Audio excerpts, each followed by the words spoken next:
En 100 días, Donald Trump le dio un puño a la mesa y sacudió todo el tablero. Lo hizo en las políticas nacionales, con los recortes federales liderados por la oficina de Elon Musk, con la transformación del sistema migratorio para expulsar a la mayor cantidad posible de inmigrantes y evitar la llegada de nuevos.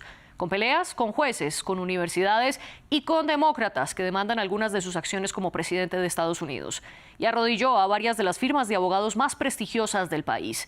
También Trump agitó las relaciones internacionales, convulsionó el comercio mundial con sus amenazas de aranceles. Desafía el derecho internacional al promover entregarle Crimea al país que la invadió.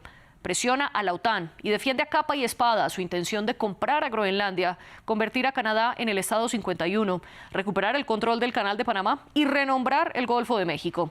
Y esto apenas comienza, como lo dijo el mismo mandatario, al conmemorar los primeros 100 días de su segundo mandato en la Casa Blanca. Así que gracias a su ayuda, su amor y su apoyo, después de 100 días en la Casa Blanca, Estados Unidos es una nación libre, orgullosa y soberana una vez más.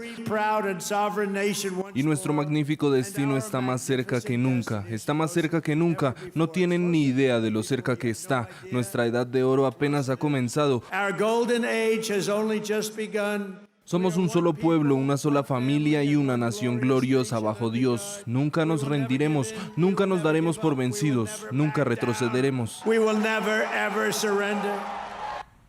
¿Cuál es la estrategia de Donald Trump? ¿Le está funcionando? ¿Y a qué costo? Eso, lo discutimos hoy en el debate de France 24. Yo soy María Clara Calle y tendremos a 3 invitados esta noche.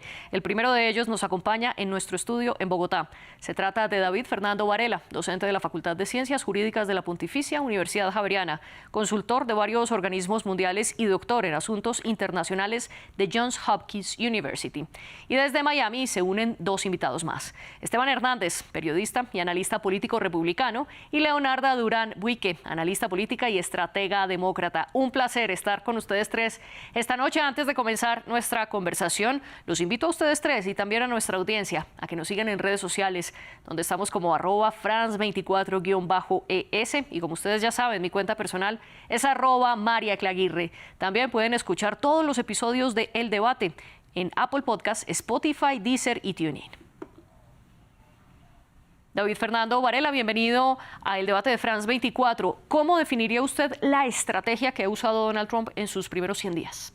Yo creo que su estrategia está basada en la impredictibilidad. Nadie sabe exactamente qué va a pasar en el minuto siguiente. Y creo que desde ese punto de vista es una estrategia muy exitosa.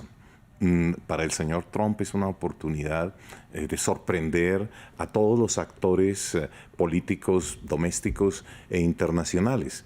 Todos se preguntan, ¿qué va a pasar? ¿Cuál es el siguiente paso? Y creo que desde ese punto de vista ha logrado avanzar su agenda. Es consistente con sus promesas de campaña, atiende las peticiones de sus bases. No ha hecho nada que no pudiera haberse anticipado. Creo que todos estamos siguiendo la cartilla. Lo que había anunciado lo hizo e incluso un poco más. Luego, ninguno de sus seguidores puede sorprenderse o quejarse, pero sus adversarios más bien están desconcertados. No se escuchan voces de oposición fuertes en Estados Unidos, y en el resto del mundo hay cautela, hay expectativa, algo de temor tal vez. Los líderes del mundo no se pronuncian sobre estos temas, prefieren evitar confrontaciones, y continúa la expectativa. Es como una gran obra de suspenso. Usted dice entonces, la sorpresa le ha traído éxito a Donald Trump y desconcierto y temor en sus opositores. Esteban Hernández, bienvenido. ¿Cómo definiría usted la estrategia de Donald Trump y si coincide con David Fernando al decir que la sorpresa le ha traído el éxito? Bueno, coincido en la medida de que efectivamente se puede garantizar exitosa, porque muy bien lo estaba mencionando David.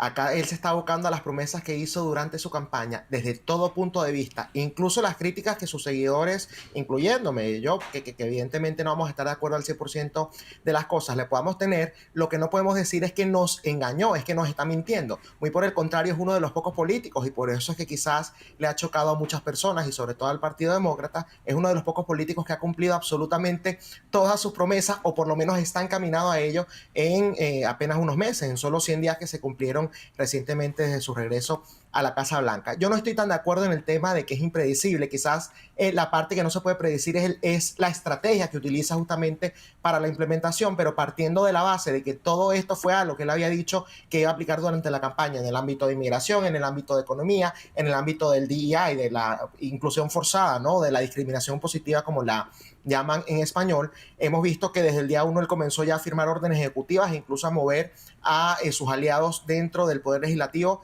para precisamente pasar esta agenda, ¿no? Que por cierto es una agenda que fue aprobada por la mayoría de los estadounidenses, que no solamente le dieron la victoria con los colegios electorales, sino también con el voto popular y en ambas cámaras del Congreso. Usted dice entonces que sí se puede predecir porque está cumpliendo sus promesas de campaña. Leonarda Durán, doctora Leonarda Durán, bienvenida a este espacio. ¿Coincide usted con lo que hemos escuchado hasta ahora? Con algunas cosas, buenas noches. Pues no, él está cumpliendo promesa de campaña, pero con lo que no contaban los que votaron por él es con la sorpresa. Él dijo que iba a sacar indocumentados y está sacando personas que están legalmente en los Estados Unidos, como es el caso del salvadoreño Kilmar Abrego García. Él había dicho que desde el primer día iba a bajar los alimentos, la inflación iba a disminuir, y lo que ha hecho es lo contrario, ha aumentado. Los aranceles son taxes, son impuestos al consumidor directamente, y el que votó por Trump no lo sabía. La mayoría estaba engañada porque él decía que no eran que no eran taxes, que no eran aranceles. Él nunca dijo que Canadá iba a ser el estado número 51. Él nunca dijo que iba a comprar a Groenlandia. Él nunca dijo que se iba a adueñar del canal de Panamá, sí, y que lo iba en la campaña. Y él nunca dijo que al Golfo de México lo iba a llamar el Golfo de América. Donald Trump simplemente se montó en la silla de alfileres de Estados Unidos con mentiras a medias. Eso fue lo que hizo Donald Trump. Solamente hoy Donald Trump cuenta con un 22% de voto duro y un 45% de voto que lo desaprueba totalmente. Y sin contar el que está silenciosamente en desacuerdo y que votó por él, y que por temor o por vergüenza no dice que votó por Donald Trump. Así es que en eso mis antecesores pues no lo dijeron, y yo consideré oportuno decir la verdad. Aquí les propongo a ustedes tres que dividamos esta discusión, primero hablando de los temas nacionales que ha hecho Donald Trump dentro de Estados Unidos, y luego sí pasamos a la política internacional, y también con la salvedad de que obviamente el tiempo de este programa no será suficiente en ninguna manera de repasar cada una de las acciones que ha tomado Donald Trump en estos 100 días. Vamos a hablar entonces más que todo de esa estrategia que hemos visto de Donald Trump. ¿Cómo definiría usted esa estrategia, David Fernando, sobre todo en los recortes federales? Creó un departamento de eficiencia gubernamental, lo puso a liderar al multimillonario Elon Musk, y ha hecho recortes en casi todas las oficinas del gobierno federal. Incluso cerró el Departamento de Educación y también cerró USAID o USAID, la organización a través de la cual el gobierno federal de Estados Unidos enviaba apoyo de dinero y humanitario a los países más vulnerables del mundo. Esta estrategia es para limpiar un poco, como lo dice Donald Trump, de las ideologías woke que él defiende, ¿o realmente está reorganizando todas las instituciones de Estados Unidos? Creo que como un constructor o un empresario de finca raíz, el señor Trump tiene muy clara la visión de demolir para construir. O sea, tiene primero que avanzar en una especie de destrucción parcial de las instituciones anteriores para construir nuevas instituciones. Así lo dice el Plan 2025, que aunque no fue plenamente acogido por la campaña del presidente Trump, ciertamente ha inspirado varias de las medidas que hemos visto tomadas durante estos meses. Es una lucha entre los funcionarios democráticamente legalmente elegidos, como el presidente Trump, y la burocracia federal no elegida. Así se plantea en ese documento. Y desde ese punto de vista, pues es un golpe publicitario, me parece exitoso llamar al hombre más rico del mundo que lidera empresas exitosas, porque supuestamente puede trasladar la eficiencia de esas instituciones privadas a un sector público supuestamente caracterizado por la ineficiencia. Desde ese punto de vista existe una lógica dentro de las acciones del señor Trump. Naturalmente son controversiales.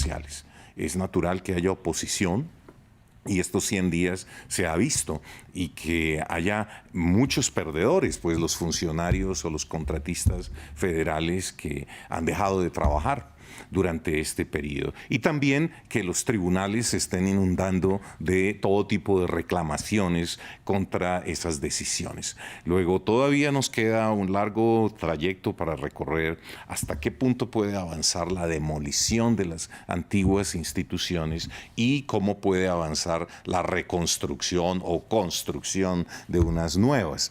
Esto va en paralelo con la guerra cultural, instituciones que se suponen asociadas con una agenda woke. Faltan concretamente 1.361 días. Usted dice que en lo que vamos a ver es la visión de Donald Trump, el empresario, destruyendo parte de las instituciones de Estados Unidos para luego reconstruirlas. Esteban, ¿hasta qué punto está de acuerdo con esto? Y si esta demolición parcial está poniendo en riesgo la democracia estadounidense, sobre todo al momento de seguir un plan 2025 que ha sido trazado por supremacistas blancos. Tenemos problemas de señal con Esteban, le traslado. Entonces, no sé si Esteban ya me está escuchando. Ya regresó, sí, ya creo que regresó, disculpa. Yo también estaba sintiendo acá el problema de la señal. Mira, María, a ver, en el caso específico del Departamento de Eficiencia Gubernamental, yo creo que nuevamente esto fue algo que también se mencionó durante la campaña. Elon Musk, de hecho, hizo campaña con Donald Trump y abiertamente se había dicho, y siempre se ha dicho, y el Partido Republicano lo tiene en su plataforma. Lo que pasa es que hasta los momentos ningún mandatario, ningún presidente del Partido Republicano se había abocado a esto, pero tienen en su plataforma la responsabilidad fiscal. Acá no se trata de destruir para construir, acá se trata de destruir lo que no sirve. Ustedes están mencionando el tema de la USAID, que evidentemente cuando uno le da el enfoque humanitario, bueno, muchas personas pueden preocuparse porque en la teoría esto es un organismo, esto es una agencia que ayuda precisamente a los países más vulnerables y sobre todo en situaciones que son sumamente necesarias. Pero lo que no se está mencionando es que de esto han hecho estudios independientes y en los casos en donde no hay corrupción de ningún tipo, en los casos en donde no hay esto de la diversidad, equidad e inclusión, sino que realmente hay una misión humanitaria detrás, el 70% de los recursos destinados a cualquiera de estas misiones se pierde completamente en burocracia y solamente el 30% llega a donde tiene que llegar. Y hay unos casos en donde evidentemente hay corrupción y ese 30% es mucho menor. Entonces no es destruir para construir, es destruir lo que no sirve. Y quiero además agregar algo que dijo mi compañera demócrata, ¿no? Leonarda, respecto a lo de que están deportando legales, y puso de ejemplo a Kilmar Abrego García. Qué gran mentira, un individuo que entró ilegalmente en la administración de Barack Obama,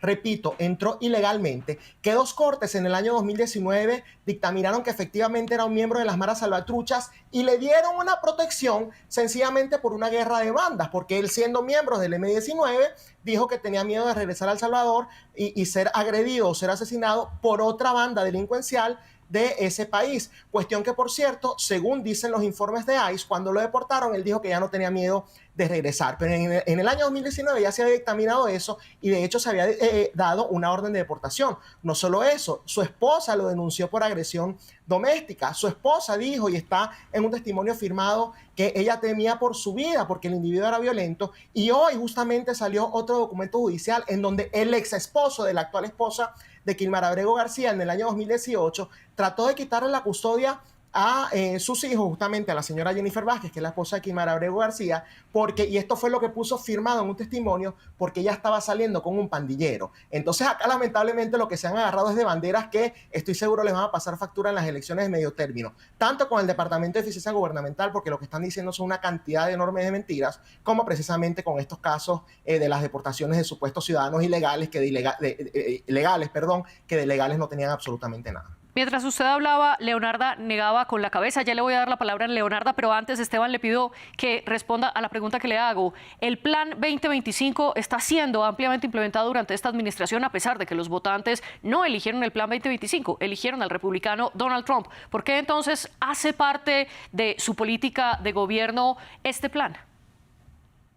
El Plan 2025 no es lo que está implementando la administración actual. Lo que sucede es que uno evidentemente tiene similitudes. La gente que promovió el Plan 2025 son conservadores, pero yo te puedo decir, y te voy a poner un ejemplo para irme incluso al extremo de la izquierda. Yo con Bernie Sanders, a quien no aprecio en lo absoluto y me parece que tiene unas ideas nefastas, algunas cosas tengo en común. Por ejemplo, Bernie Sanders dice que a los bancos que quiebren no hay que salvarlos con dinero federal. Yo estoy de acuerdo con eso. Ahora, si yo digo eso, no me van a acusar a mí de ser ahora de extrema izquierda, de ser un partidario de Bernie Sanders. Acá está sucediendo exactamente lo mismo, solamente que con una organización conservadora. Donald Trump en ningún momento está implementando al 100% las políticas que se están justamente proponiendo desde ese proyecto, sino que, bueno, hay algunas que coinciden con lo que él durante la campaña había dicho y las que no coinciden sencillamente no las está implementando.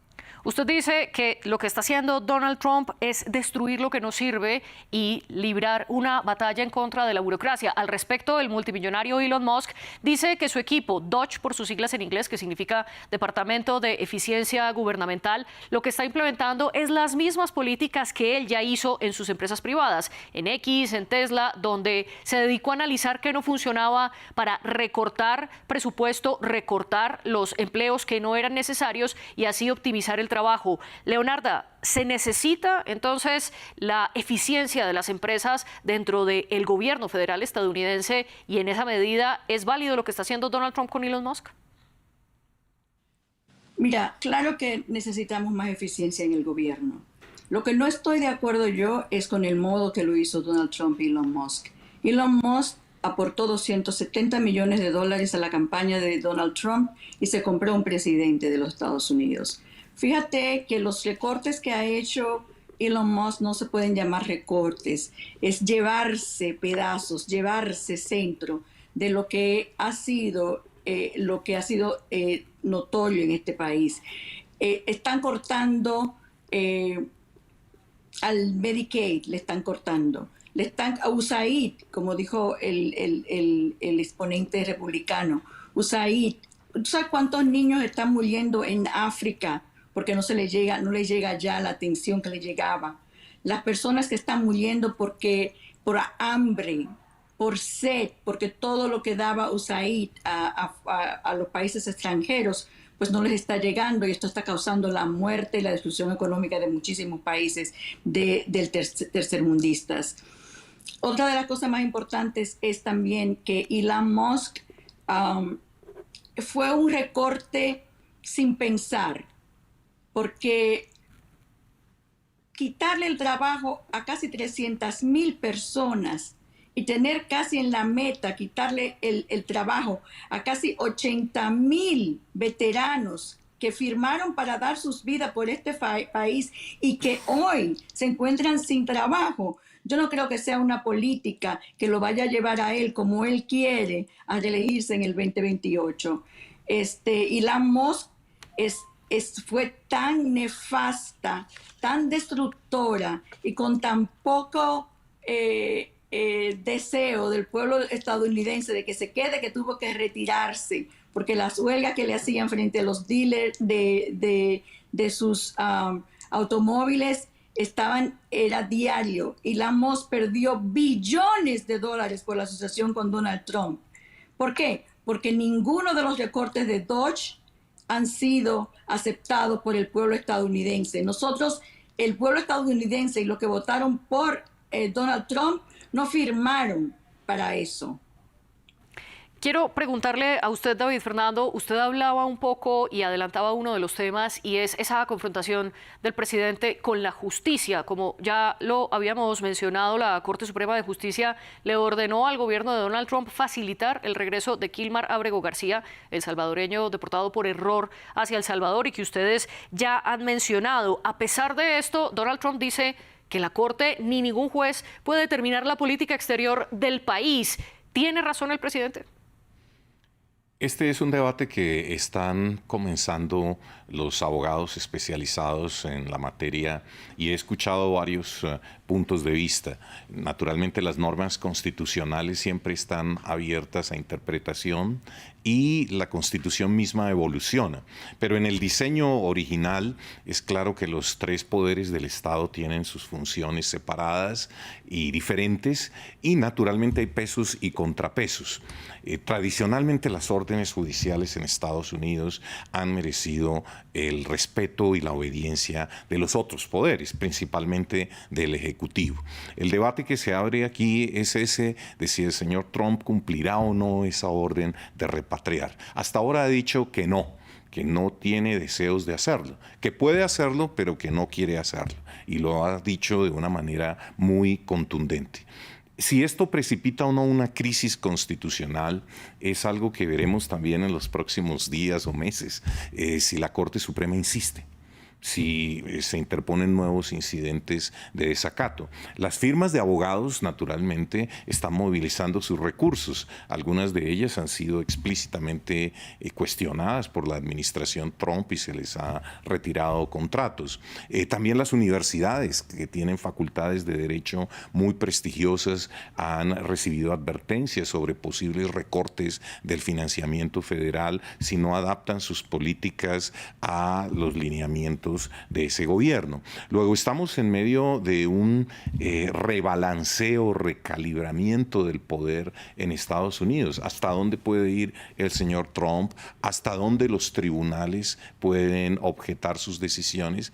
Y el Congreso es tal vez como el gran ausente hasta ahora. No hemos visto actitudes o decisiones en el Congreso. El presidente ha optado por las órdenes ejecutivas en lugar de promover unas decisiones legislativas.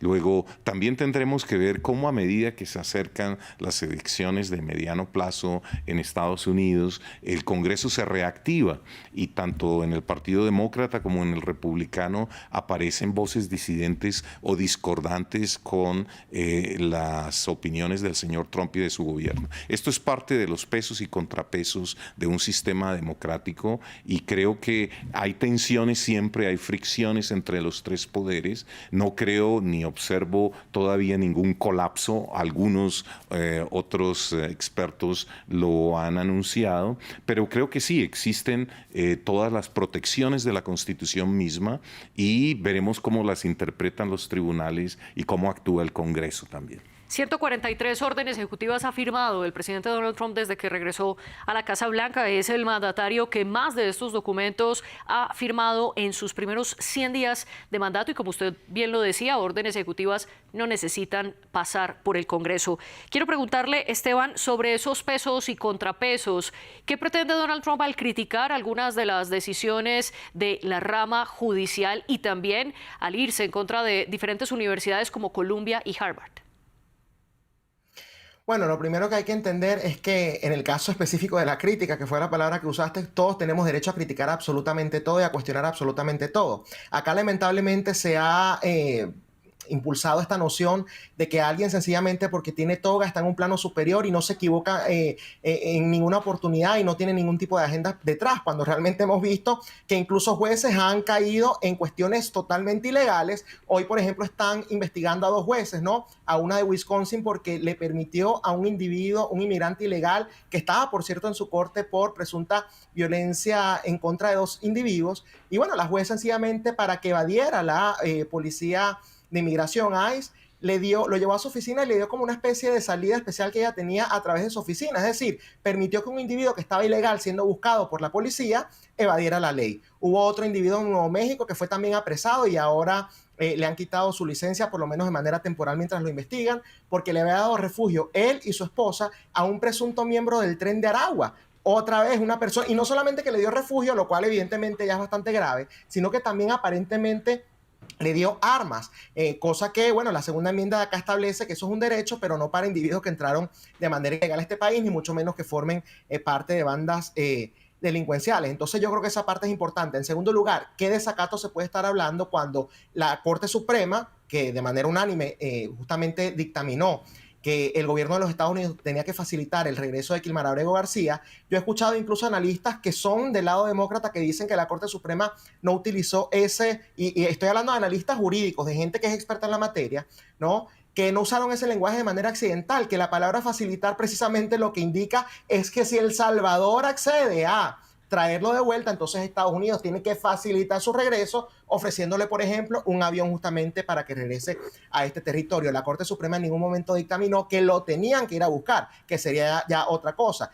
Y hay que también entender que hay algunos individuos que evidentemente tienen una agenda política. Yo le he visto unos antecedentes, no penales, no, sino más bien políticos, a varios de estos jueces que han bloqueado estas órdenes que, mira, evidentemente fueron activistas cuando eran estudiantes, fueron activistas cuando previo a tener alguna corte, ¿no?, a ser jueces federales, y hoy por hoy lo que están haciendo son tomando decisiones que no tienen ningún tipo de asidero jurídico. Por ejemplo, y esto no hay que ser un experto para entenderlo, cuando le prohíben a Donald Trump la posibilidad de despedir a empleados federales, eso es algo que es potestad absoluta del Poder Ejecutivo, tanto contratar como despedir personas dentro de esa rama. Y alguien sencillamente porque no le agradó la decisión dijo, no, eso no lo puedes hacer. Sí. Entonces yo creo que se está también, digamos, dando ese tipo de peleas, pero me llama la atención que el Partido Demócrata hable de desacato cuando bajo la administración de Joe Biden, la Corte Suprema, no una Corte Federal, sino la Corte Suprema específicamente, dijo que era ilegal los perdones a los préstamos estudiantiles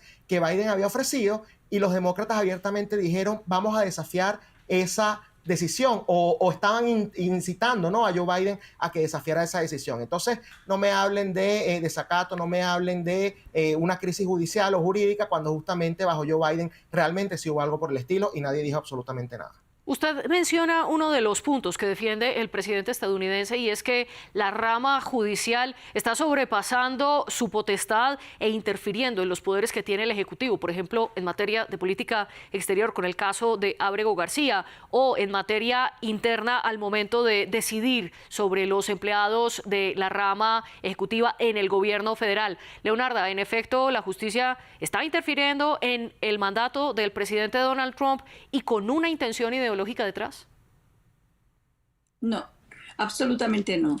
Este país, una democracia, tiene el poder ejecutivo, el poder judicial y el poder legislativo. Entonces, ¿qué sucede? Esos tres poderes son independientes. Cuando se pierde la independencia de esos tres poderes, se pierde la democracia. Hay poderes que sobrepasan otros. Por ejemplo, el poder judicial puede sobrepasar al presidente de Estados Unidos si es que lo considera culpable o necesario. Ahora, estamos hablando de la Corte Suprema y estamos hablando de si estamos a boca de una crisis constitucional. Yo considero que sí estamos a boca de una crisis constitucional porque 9-0, la Suprema Corte de Justicia de este país votó para que el presidente Donald Trump facilitara el regreso del señor Kilmar Abrego García a los Estados Unidos. Donald Trump dijo ayer en una entrevista con ABC que él podía traerlo de nuevo, de regreso a Estados Unidos, pero que él no lo iba a hacer. ¿Entiendes? No es que nadie está, dicen los republicanos que la Suprema Corte de Justicia los benefició a ellos, los benefició al presidente. No es cierto, no es cierto. La palabra facilitar es haz todo lo que esté a tu alcance para que ese señor regrese de nuevo a Estados Unidos. Yep. Entonces, sí, yo creo que estamos a boca de una crisis constitucional. ¿No hay un consenso entre ustedes entre qué pasa con las instituciones dentro de Estados Unidos? Brevemente, hagamos una ronda de preguntas sobre qué pasa entonces con el sistema internacional. Ya lo mencionaba antes, Donald Trump ha amenazado con diferentes aranceles a diferentes países. También ha hablado de entregarle Crimea a Rusia, de desocupar la Franja de Gaza de los palestinos y construir allí una riviera del Medio Oriente. Y también amenaza a sus socios de la OTAN, por lo que Europa se ha rearmado. Leonarda, ahora comienzo con usted. ¿Cuáles pueden ser las consecuencias en el sistema internacional? ¿Está poniendo en amenaza el sistema que se construyó desde la Segunda Guerra Mundial o es momento de ser más prácticos como lo está haciendo Donald Trump? No, los Estados Unidos son un pilar en el mundo. son un beacon, como decimos aquí, a seguir. Los Estados Unidos, Donald Trump lo que está haciendo en este momento es aislando a los Estados Unidos. ¿Con qué propósito? No sé. Hay otros países que están aislados del mundo también, como son China y Rusia también. Él pensará a lo mejor que es lo mejor para este país estar aislado también. Los 80 años de historia, después de la Segunda Guerra Mundial, no se pueden deshacer así porque alguien lo quiera o porque alguien se crea predestinado a ser el rey del mundo y que nadie le puede sobrepasar y que este país está gobernado por él y que este país es mejor que todos los países del mundo. Y no es cierto. Yo amo este país. Yo digo que mi corazón es dominicano, pero la sangre que lo bombea es norteamericana. Porque aunque yo no naciera aquí, he luchado más por este país que por el que me vio nacer, y amo los Estados Unidos y quiero que los Estados Unidos continúen liderando. No quiero que Estados Unidos se aísle del panorama mundial, porque entonces sí nos está haciendo daño. Entonces, ¿qué están haciendo con los aranceles? Los aranceles es una guerra comercial. Las guerras comerciales en esta época son las peores guerras. No hay una guerra peor que la comercial. O sea, tú puedes poner una bomba y si haces guerra comercial es la guerra más grande que tú puedes hacer en un país porque está poniendo en juego la economía, el bienestar de esa sociedad. Entonces, ¿qué está haciendo Donald Trump con los aranceles? Pues ganándose enemigos en el mundo entero. ¿Me entiendes? Ganándose enemigos en el mundo entero. Estados Unidos ganándose personas que dirán, ok, no estamos de acuerdo con Donald Trump, pero también nos ven diferentes, ¿me entiendes? El turismo, tú puedes ver, es un turismo de Estados Unidos. Hay muchísimos turistas que debieran estar aquí en esta época que no lo están. En Miami, la ciudad donde yo vivo. ¿Por qué? Porque tienen miedo. Porque tienen miedo porque el gobierno de Donald Trump se perfila como un gobierno autoritario. ¿Y usted qué opina, Esteban? ¿Donald Trump está aislando a Estados Unidos del resto del mundo? Para nada, y de hecho lo estamos viendo que lo que estás haciendo apagando las llamas que bajo la administración anterior se encendieron. Hoy, por cierto, se firmó el primer acuerdo con Ucrania, ¿no?, de tierras raras. Lo que está haciendo Donald Trump es precisamente que no se aprovechen de los Estados Unidos a nivel internacional. Es muy sabroso decir que formamos parte de una alianza militar en donde es Estados Unidos prácticamente el que la sostiene a nivel económico, porque allí se había llegado a un acuerdo de que, bueno, había que dar cierto porcentaje del PIB de cada país para justamente mantener esta alianza militar, y estamos dándonos cuenta que la gran mayoría de los países no llegan precisamente a ese porcentaje. Eso es lo que Donald Trump está tratando de hacer con la OTAN. Con el tema de los aranceles, bueno, primero me llama la atención que gracias a que Donald Trump está implementando los aranceles, ahora los demócratas sí creen en el libre comercio, ¿no? No dijeron absolutamente nada de los aranceles que mantuvo Joe Biden de la primera administración de Donald Trump, no dijeron nada de los aranceles que impuso Barack Obama, porque esto es una política que todos los presidentes han implementado, incluso el propio Ronald Reagan, que era anti-aranceles, él en una oportunidad hay un video diciendo yo no quería hacer esto, pero lo utilizó como un método justamente de negociación para presionar en aquel momento a Japón. Entonces, ¿qué es lo que estamos viendo? Que Donald Trump sí está haciendo uso de las herramientas que tiene a su alcance para conseguir algún tipo de beneficio político y o económico.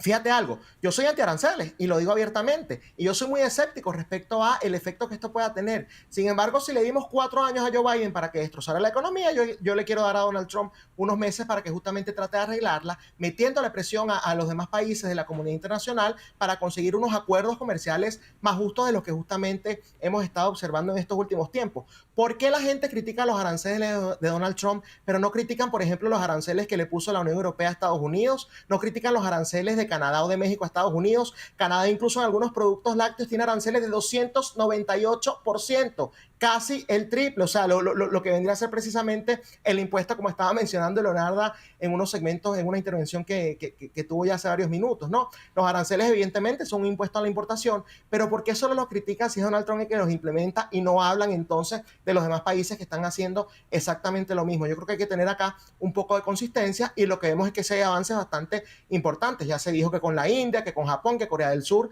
se están llevando avances bastante importantes en esta materia, y que en las próximas semanas probablemente veamos ya algún tipo de acuerdo final. Sí. La Unión Europea, de no ser por esta presión económica que precisamente metió la presidencia de Donald Trump, no hubiese ofrecido jamás lo que acaba de ofrecer, que por cierto fue rechazado en primera instancia, pero dijeron, bueno, está bien, vamos a quitarle todos los aranceles a Estados Unidos para tener una relación digamos, de 0 a 0, ¿no? Respecto a estos impuestos a las importaciones. Eso no lo logró, digamos, que la Unión Europea ofreciera ese trato ninguna de las administraciones anteriores. Acá se trata precisamente de conseguir lo mejor para los Estados Unidos, porque a Donald Trump lo escogimos como presidente de los Estados Unidos, no de Ucrania, no de la Unión Europea, no de Canadá ni de México.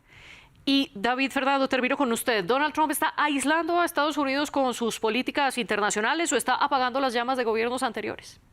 Yo creo que no está haciendo nada de eso. Yo creo que más bien está buscando una nueva política exterior, está construyendo una visión nueva del papel de Estados Unidos en el mundo. Y presto atención sobre todo al discurso del secretario del Tesoro la semana pasada en el curso de las reuniones anuales, las reuniones de primavera del Banco Mundial y del Fondo Monetario.